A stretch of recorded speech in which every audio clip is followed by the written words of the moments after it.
All right, we're about to dive into a historical puzzle that, if you believe some theories, has been hiding in plain sight at the very bottom of our world. It's a story that ties together a totally frozen continent, a forgotten global disaster, and an official discovery that might be anything but. Here's the number you gotta remember: 1820. Officially, this is the year the history books tell us we first saw Antarctica. Just a date, right? Another milestone. But what if it's way more than that? And this is the real question we're digging into. I mean, after thousands of years of people sailing all over the globe, how does a continent bigger than the US and Mexico combined just pop up on our maps? The theory asks a simple question. Was 1820 a genuine discovery, or was it the start of a massive cover story?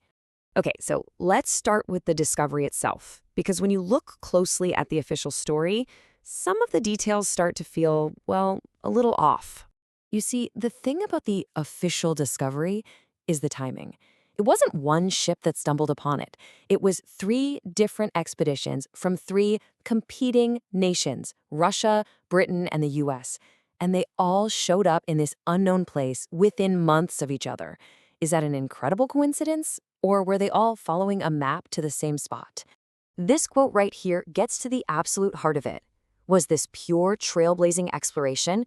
Or was it more like a coordinated mission back to a place whose existence was already an open secret? According to this theory, something happened right before 1820 that made getting to this continent and locking it down a top priority. And to find out what that something was, the theory tells us we gotta look back just 4 years before Antarctica was discovered to this global event that absolutely rocked the world. So in 1816, the weather just completely broke. You had snow falling in New England in June. A deep frost killed crops all across Europe in the middle of summer.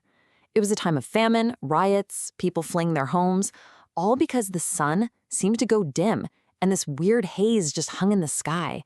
A truly strange and devastating event. So how do we explain it? Well, mainstream science gives us a pretty neat and tidy answer: the massive eruption of Mount Tambora. But the alternative theory looks at the devastation and asks, what if Tambora was just a piece of a much bigger, civilization-ending event? Something that caused a global blackouts, almost like a nuclear winter. Now, if a global catastrophe on that scale really did happen, it means something huge was lost. And this is where the theory brings in a pretty controversial idea: a lost global civilization that some people have called Tartaria. Look, you're not going to find Tartaria in your standard history book. It's the name used to describe the possibility of a forgotten worldwide civilization, one that might have been wiped out by whatever happened around 1816, leaving behind only its incredible and often baffling buildings. And this is the kind of evidence proponents point to. These architectural puzzles, these huge, ornate buildings in the middle of nowhere in old frontier towns. And probably the most famous piece of evidence: these old buildings all over the world with buried ground floors and windows peeking out from below street level. The theory suggests these weren't built by pioneers. They were inherited and found partially buried after a massive cataclysm. Okay, so if a whole civilization existed and then vanished, you'd think some piece of its knowledge would have survived, right? Well, according to the theory, it did. And it survived in the form of impossibly accurate ancient maps. For example, check out the Piri Reis map from way back in 1513. Now, Piri Reis himself wrote that he compiled it from even older source maps. And what is absolutely fascinating is that it seems to show the coastline of Antarctica without its ice, a coastline we literally could not map until we had 20th century technology. And then you've got this map, the Orontius Phineas map from 1531. This one goes even further. It shows a detailed, ice-free continent with rivers flowing through it and clear mountain ranges, right where Antarctica is now buried under miles of ice. And when you put it side by side like this, it's kind of stunning. The features drawn on this map from the 1500s line up shockingly well with things we've only discovered recently using ice-penetrating radar. So you have to ask, how could a mapmaker in 1531 possibly have known about mountains and rivers hidden under 2 miles of solid ice? The theory proposes that this pre-existing knowledge is the real reason for that discovery in 1820. It wasn't about discovery, it was about securing the continent, and that mission would kick into high gear in the 20th century. I mean, just look at the timeline of interest in the 1900s. It is intense. It starts with a Nazi Germany expedition in 38, mapping and claiming a huge slice of the continent. Then, right after World War II, the U.S. launches a massive military operation there. And it all leads to 1959, when, at the peak of the Cold War, all the world's superpowers suddenly agreed to lock the entire continent down with the Antarctic Treaty.